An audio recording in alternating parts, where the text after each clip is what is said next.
Okay,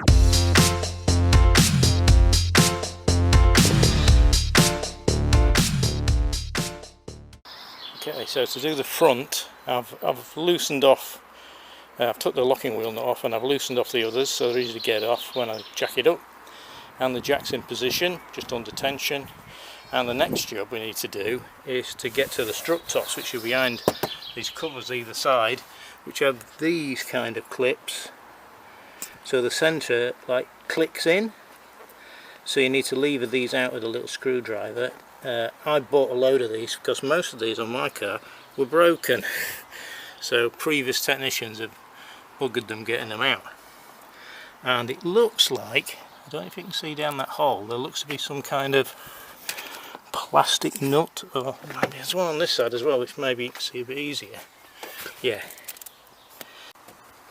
Right, so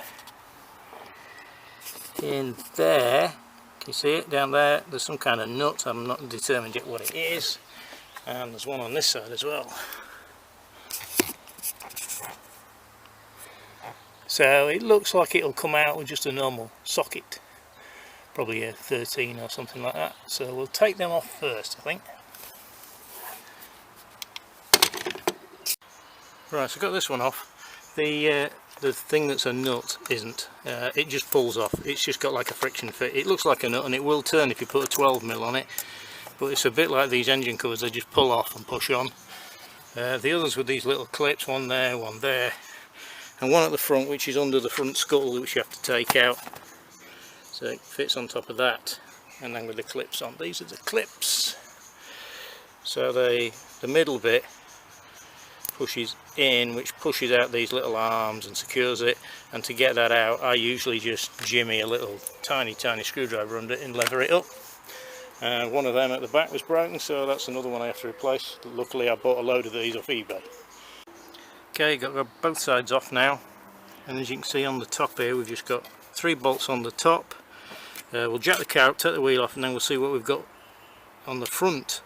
It is slightly different because obviously it's steering and things like that, and I think there is a knuckle joint to undo, but we'll get the wheel off and have a look.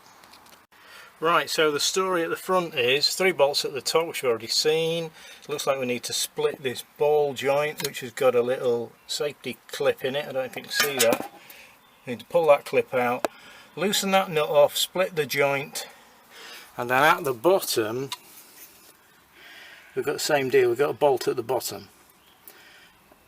So hopefully this, in theory, might be easy. We have also got a little clip on the side there which the new shocker has got a mount for, so we need to take that out as well. That's obviously supporting this pipe. So there's that. Oh look, there's a height thing on the front as well. I find that strange. Anyway, 3, 4, 5 bolts to do. We'll crack on with that. Right, so first job is to undo this nut. This is a 17mm. It's locked in place by this. So when you do it up, obviously there'll be a slot or a hole in the end of the thread, which you'll have to line up with the slots in this castellated nut. Now there's a gap here. What we need to do is separate this from this. This is like a cone interference fit, and the advice is normally you just tap it with a hammer and it'll pop off. Right, let's guess that that's going to happen. Failing that, I did buy a kit of ball joint splitters, so we may have to get them out and see if we can pull it off. So that'll then be loose. I've loosened up the top ones. The 3 top ones are 14mm again, and then there'll be this bottom one.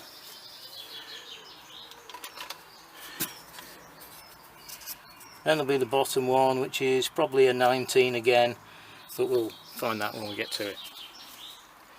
Right, I'll go get a little hammer and see if we can get this to come apart.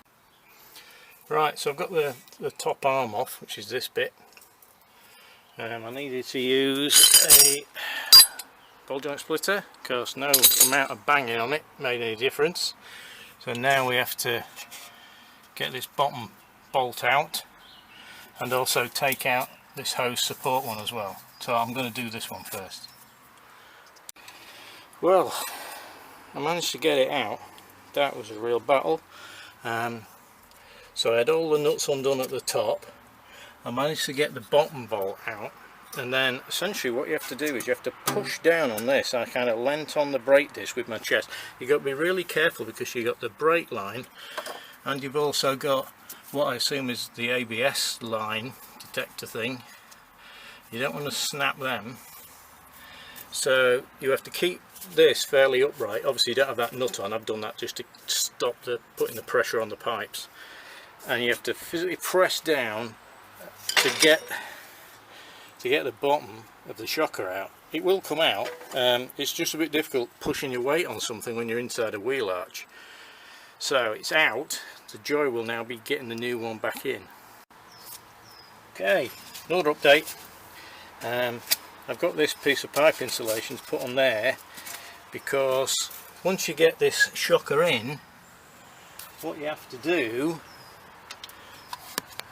leave the top loose is a lesson I've learnt, and at the bottom you have to push down physically on the disc part to make the arm go down, because you're fighting the sway bar, and you really don't want to be undoing the bolts on there, because it's all knuckle joints like this which can spin when you try to do them up again, and it's all a nightmare.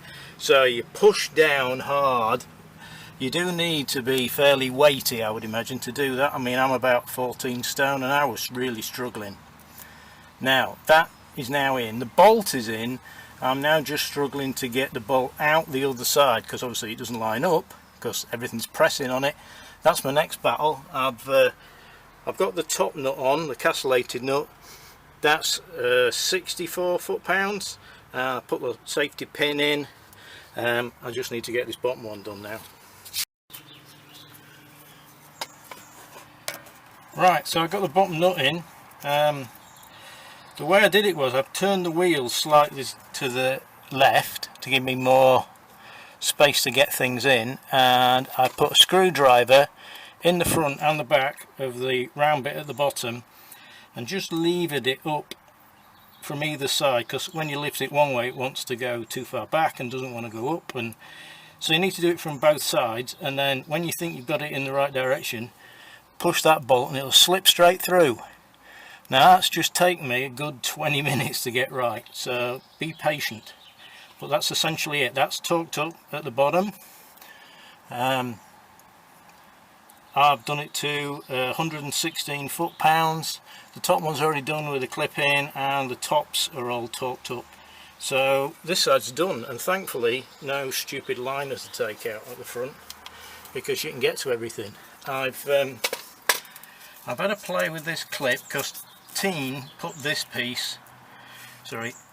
is way too far this way, so I've tapped it with a dead blow hammer, nice and gentle so I don't break it, and then I've also undone this metal piece that holds the pipe. At this end where it joins the clip, you can get a screwdriver in and open it, and then move the sleeve. You can see where it was there, and then just squeeze it with a pliers to tighten it up. This is just a protector for the wire that's actually inside, so this pipe isn't really a pipe, it's there to protect this cable. So you want this to have plenty of movement either side, and just moving it an inch has done that. Okay, so I'm going to straighten the wheels up, put the wheel back on, and then just one side to do. Right, we're on to the second and, well, the last side at the front. All the top ones are loose but not off, and under here the wheel is off. We have taken out the safety clip off the Castelli nut, and now I'm just going to try and loosen that off now with the socket, and then we'll have to split this ball joint and take the bolt out of the bottom and off that off the pipe holder. So here we go. Okay, so this one was a turn up. Here's my little toffee hammer, and that's all I use to get this undone. Just tapping on the side. You just have to keep at it 10, 11, 12 times. This nut's actually undone. This has dropped onto it. This is now broken, this joint. So when I undo the nut, this will come off. But it just shows you can just tap it with a hammer and it will actually undo.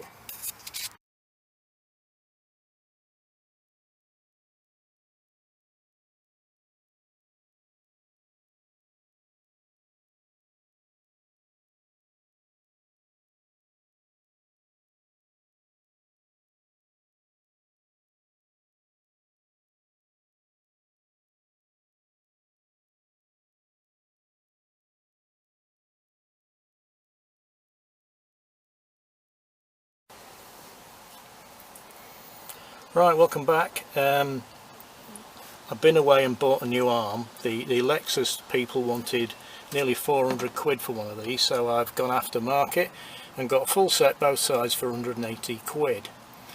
Quality looks equivalent, I've got to say. It looks pretty good. I certainly don't want to pay 380 quid for a piece of bent metal and a ball joint, so let's hope that it's as good quality. So my next job is to cut that castle nut off the bottom, because at the minute it's just spinning round and round with the ball joint, and the ball joint's buggered anyway. So I'm going to Dremel that castle nut off without trying damaging this aluminium arm. Don't really want to bugger that up. So we'll get the Dremel out and we'll cut that off. Right, in the end I went the other way, and because I had some space, I've just hacksawed the end off. It took quite a while, and I've only done it with the junior hacksaw. Attacking the castle nut with the Dremel was working, but I was going through discs faster than I was really getting anywhere, so I just hacksawed it off. So to get this out, there's a 14mm there and a 14mm that side. You can get to them even with the spring there, but I'm going to take this out because obviously it gives me much more room to get the arm out. Right, we moved on a little bit. Got the new shocker in. I've just nipped up the top ones, I need to torque them. The arm is in, the nut's on at 64 foot-pounds, and I've lined up the little hole. I'm sure you can see it where my thumbnail is. You line up the hole between the castellations on the bottom of the nut, and then you can put the little safety clip that comes with it through there to lock it on.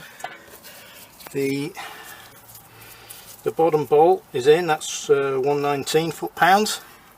I've just got to adapt this with my hammer so that this will fit on it a bit easier. It needs to go back a bit, and I'll probably undo this with a screwdriver and move it up and down the hose like on the other side.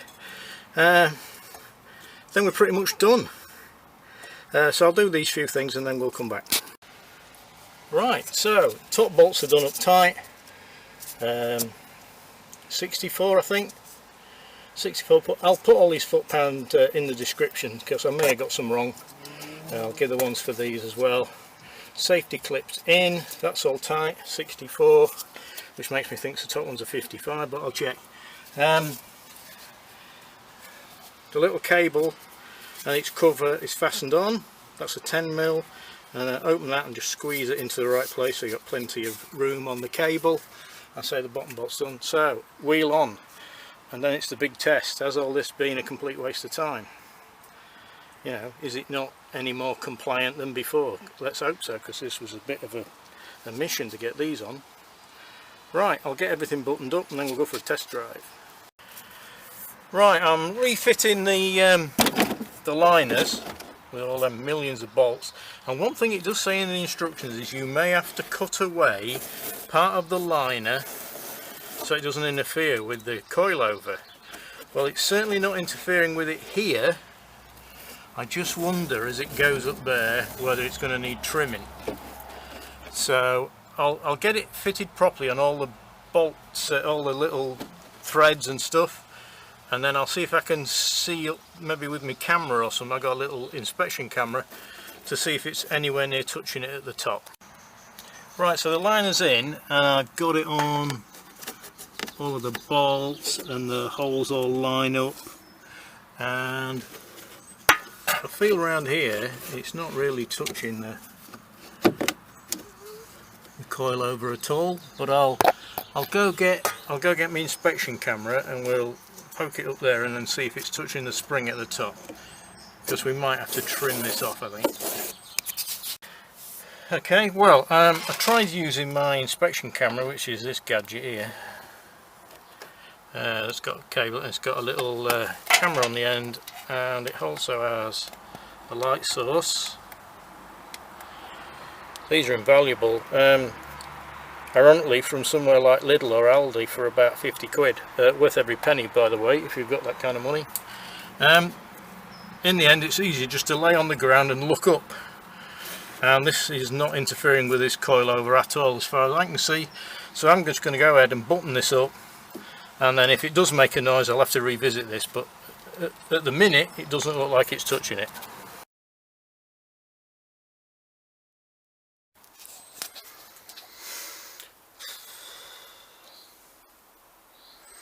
Right, so I took the car out last night. It is better, it's much more compliant. It doesn't crash over the bumps like it used to. The stock suspension's just ridiculously stiff, with no give in it at all. Not comfortable for long journeys, which is what we use the car for, mainly ploughing into Europe down to the bottom of Germany and things like that. So it is much better for doing that. I took the wife out in the car. She's got a bit of a bad back, which obviously is compounded by the stupidly stiff suspension, and she says she can feel an incredible difference, so there's a plus point. Now for coilovers, these are quite cheap. I paid £741 I think from Larkspeed in Leeds. You can pay a lot of money for coilovers, you know, £2,500, £3,000, £7,000 if you've got that much money. And I think for the money, these are pretty good. They're 32-way adjustable on the damping with your little key. I'm going to set this now for about 18 from soft on the front and 16 on the back, and then I'm going to live with it for a bit. I'm not going to put any of the trimmed back under the bonnet or in the boot for now. I am going to put the wheel arch liners in today, because what I noticed yesterday was when you're driving along, the back bumper is flapping a little bit because there's nothing at the front that's holding it on, and the bits of plastic trim at the front can turn around and get under the tyre if you're not careful and ruin them. So the wheel arch liners at the back are going in, and then it's going to be a case of just living with it, giving it a bit of an adjustment until I get the setting that I'm happy with. Overall, how difficult is this? It's pretty difficult. If you're a DIYer, you need a fair selection of tools, a good socket set, you need a crowbar or pry bar, and you need to not be flustered if you get to a position where something foxes you.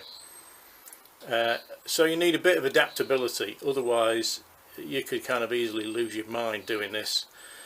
So it is doable at home if you're an experienced car DIYer and you've got a fair selection of tools. Suspension, a good 7 or 8 out of 10. I'm quite impressed at the price point.